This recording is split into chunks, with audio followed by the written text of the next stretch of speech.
Generasi emas yang cemas.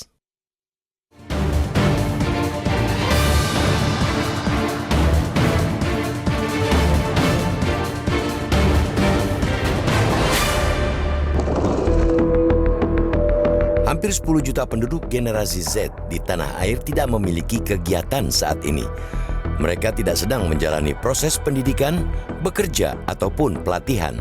Data tersebut adalah hasil olahan dari Survei Angkatan Kerja Nasional atau Sakernas 2023 garapan Badan Pusat Statistik atau BPS.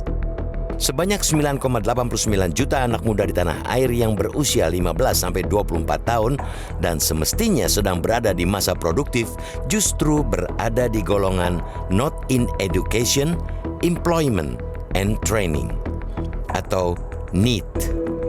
Para Gen Z itu masuk kategori NEET antara lain karena alasan putus asa, disabilitas, kurangnya akses transportasi dan pendidikan, keterbatasan finansial, dan kewajiban rumah tangga.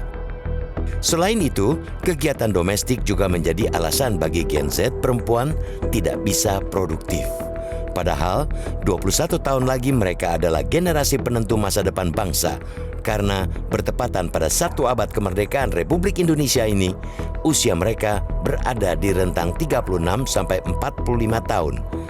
Itulah generasi emas yang diharapkan membuat bangsa ini melesat menjadi negara maju. Kondisi demografi Indonesia pada usia 1 abad itu diprediksi akan didominasi hingga 70% usia produktif 15-64 tahun. Bila kondisi potensi tersebut tidak dimanfaatkan dan dipersiapkan dengan baik, angan-angan mencapai generasi emas bisa kandas.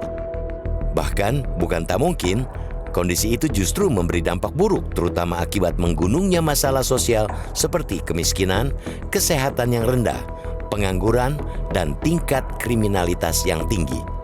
Sejumlah catatan ini ialah tantangan nyata di depan mata, bukan hanya bagi Presiden Joko Widodo atau Presiden terpilih Prabowo Subianto, melainkan juga tantangan bagi seluruh warga negara. Hanya warga negara telah memandatkan kepentingan mereka kepada para elit untuk menyelenggarakan pemerintahan dengan strategi yang jelas dan aksi yang tuntas. Sehingga wajar jika publik berharap besar kepada penyelenggara negara untuk menyelesaikan persoalan anak muda tanpa aktivitas produktif ini. Data BPS itu mestinya menjadi alarm yang membangunkan negeri ini dari mimpi menjadi negara berdaulat, maju, adil dan makmur, serta menjadi negara ekonomi terbesar keempat atau kelima di dunia. Bagaimana bisa berharap menjadi bangsa emas bila generasi pengisinya ialah warga yang membuat cemas? Karena itu, mulailah dari membenahi pendidikan. Jangan biarkan dunia pendidikan menjadi ajang proyek memupuk uang yang pada gilirannya menjadi anak didik atau mahasiswa yang mesti memikul bebannya. Pendidikan mesti diarahkan sebagai kegiatan produktif dan investasi masa depan.